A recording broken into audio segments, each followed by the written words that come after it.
Buenas, pessoal. Seguimos aqui falando da reforma tributária para falar de um tema que é apresentado por muitos especialistas da reforma como uma das grandes evoluções, que é a figura do tal do cashback fiscal.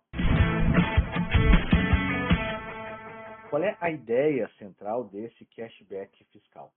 É justamente devolver parte do imposto pago, especialmente para pessoas, para consumidores de baixa renda, e isso vai proporcionar uma redução regressiva da tributação e, teoricamente, corrigindo injustiças sociais. Essa é a ideia central por trás do conceito. Mas o grande problema não é nem o cashback, a gente vai falar mais dele, é o fato de que, efetivamente, a esperança que se tem é que, a expectativa que se tem, não é a esperança, é que, de fato, a reforma tributária represente uma majoração da carga tributária. E nós continuamos tributando o consumo. E há uma tendência econômica de que as pessoas de mais baixa renda disponham, aloquem mais recursos que têm no consumo. Então, quanto eu mais tributo o consumo, eu acabo tributando de forma mais severa justamente essas pessoas. Quando eu tributo a renda, quando eu tributo a produção, eu estou tributando outros aspectos da economia. Mas se eu permito que esses tributos sobre a renda, sobre a tributação, sejam repassados na cadeia econômica, no final das contas, adotando ou não adotando um modelo de imposto sobre valor agregado, eu estou diante do imposto sobre consumo. O IBS e a CBS são tributos sobre o consumo, tanto que eles incidem no destino final. Claro que o ideal seria um IVA nos moldes daquilo que nós vemos nos filmes americanos, de que o produto deu 100, tu foi lá e pagou 112, o consumidor paga o tributo. Mas isso numa economia como a nossa, que é uma economia sucessiva e que é uma economia de desigualdade no sentido de produtividade, é muito difícil fazer isso. Né? Tu não ter nem o tributo incidindo sobre a produção e ter todos os tributos incidindo sobre o consumo.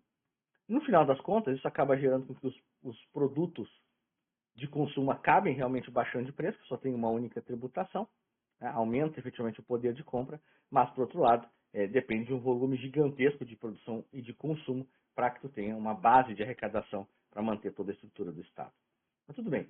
A aplicação desse cashback na reforma tributária tem, sim, o objetivo de reduzir desigualdade de renda. Tá? Que, na verdade, não deveria ser. Acho que desigualdade de renda tu corrige com crescimento econômico. Aqui o objetivo é tentar diminuir o impacto que a reforma tributária vai efetivamente ter na carga tributária. Aí não adianta a gente querer tapar o sol com a peneira, dizer que não vai acontecer, que tem vários especialistas dizendo que não vai acontecer, mas muitos dos que estão falando aí são especialistas tipo aquele que deu entrevista numa TV de Brasília, quando saiu a lei do crime de bullying, que previa a pena de multa, e ele disse que o valor da multa ia ser fixado por decreto do presidente da República.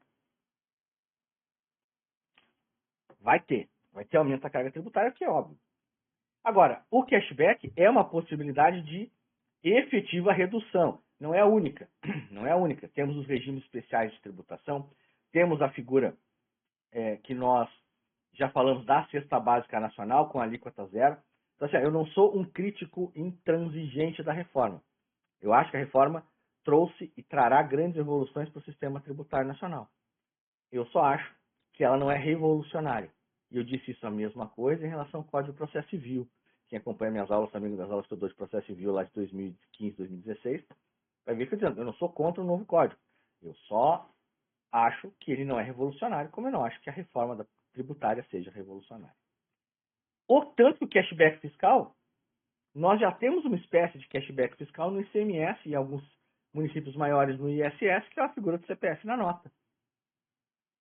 O Estado ele devolve uma parte daquele cashback, daquele valor arrecadado, fruto efetivamente de um aumento na arrecadação que se dá por conta do aumento da fiscalização. O próprio contribuinte passa a ser um fiscal.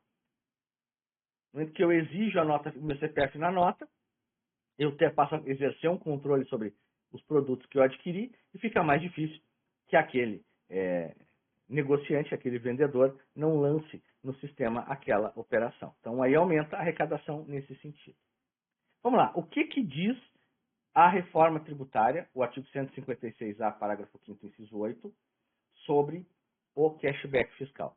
lei complementar, então ainda não temos definido como vai se operacionalizar esse cashback.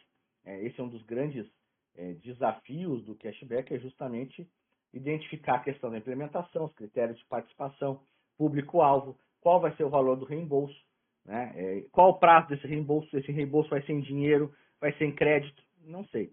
Isso vai ser na forma da lei complementar. Essa lei complementar vai estabelecer as hipóteses de devolução do imposto a pessoas físicas.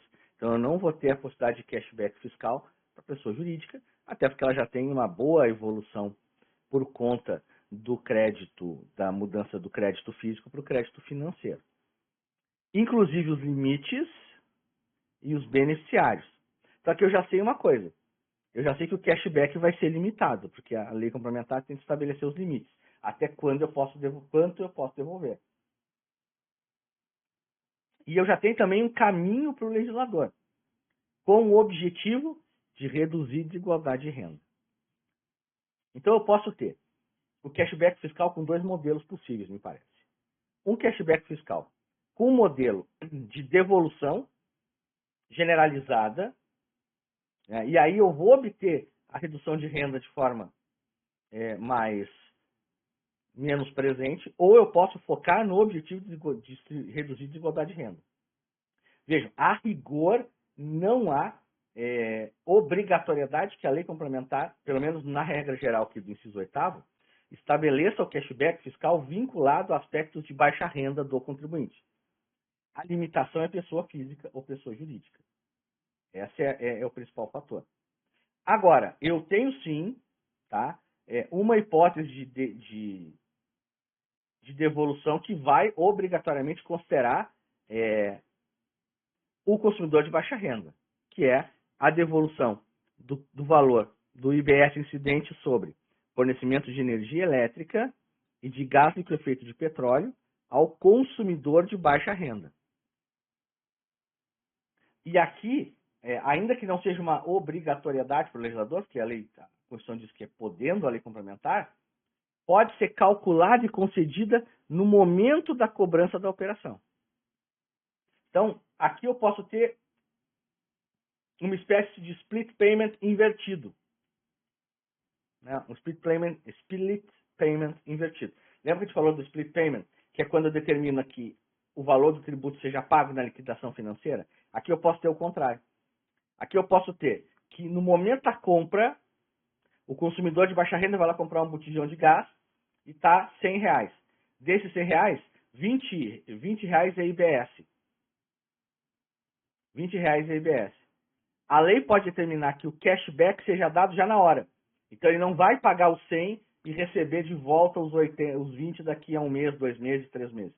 Ele vai pagar 80. Tá? Então isso é uma possibilidade.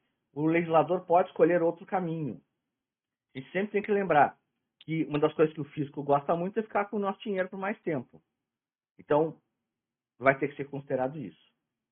De novo, outro ponto importante é que o cashback ele não vai ser considerado na base de cálculo do artigo 29A, que é o total de despesa com a Câmara de Vereadores, o 198, parágrafo 2º, que são os gastos mínimos com saúde e educação, o artigo 204, parágrafo único, que são os gastos aos programas de inclusão social, o 212, que são as despesas obrigatórias com ensino, o 212A2, que é o financiamento dos fundos de desenvolvimento do ensino básico, os fundos estaduais de cultura, que é o artigo 216, parágrafo 6º, e para fins de repartição de receita tributária.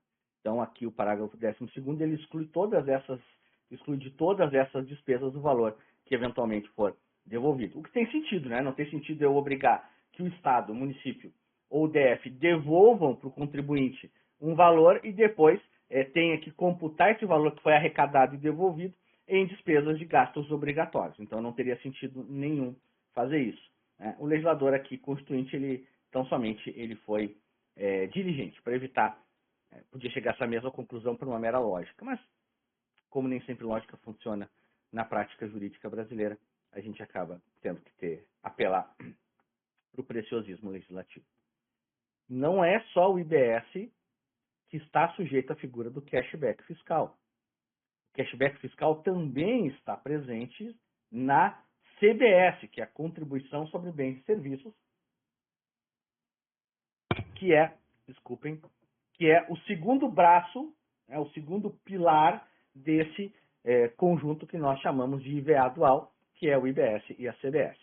Lembrando que o IBS é um imposto de competência compartilhada entre Estados, Distrito Federal e municípios, e a CBS é uma contribuição social para o custeio da Seguridade Social. Por que isso é importante? Porque ambos os tributos, eles têm a mesma base comum. Eles vão compartilhar dos mesmos fatos geradores, dos mesmos contribuintes, das mesmas hipóteses de incidência e das mesmas hipóteses de isenção. Mas eles não compartilharão das mesmas alíquotas e do mesmo regime jurídico tributário. Por quê? Porque qualquer alteração de alíquota no IBS vai estar sujeita, a alíquota que majore, vai estar sujeita tanto à anterioridade de exercício quanto à anterioridade nonagesimal. Ao passo que, por ser uma contribuição social para o custeio da Seguridade Social, as alterações de alíquotas da CBS estarão sujeitas à anterioridade mitigada, aquela de 90 dias dentro do mesmo exercício financeiro. Mas, além de dividirem esses aspectos, ambas dividem também a possibilidade de concessão do cashback fiscal. Então, só que com uma diferença. O cashback fiscal do IBS será concedido e regulado por lei complementar, ao passo que o cashback fiscal da CBS será regulado por lei ordinária. Olha aqui, parágrafo 18. Lei estabelecerá as hipóteses de devolução da contribuição prevista no inciso 5 do caput a pessoas físicas, inclusive em relação a limites de beneficiários, com o objetivo de distribuir desigualdade de rendas. Então, a principal diferença entre o cashback fiscal e o cashback da CBS é que ela se dá na forma da lei complementar. A segunda diferença é que eu não tenho, em relação à CBS, a mesma previsão de cashback fiscal em relação à energia elétrica e gás liquefeito de petróleo, que serão tributos que estarão sujeitos à incidência serão operações que estarão sujeitas à incidência desse tributo. O que não quer dizer que o legislador não possa também assim determinar, até pela natureza dúplice dos dois tributos. Não teria sentido eu devolver o IBS e não devolver a CBS nessa mesma situação. Então, aqui, essa é a principal diferença. E também, seguindo a mesma linha do IBS, a devolução de que trata o parágrafo 18 não será computada na receita corrente líquida da União. Então, todas as vezes que se fala em receita líquida lá para precatório, para as emendas parlamentares, né, que é o 166, parágrafo 9º, ou mesmo para o 198, parágrafo 2º, que são aquelas despesas vinculadas com saúde, também não vai se aplicar. De novo, o que tem todo e completo sentido, tendo em vista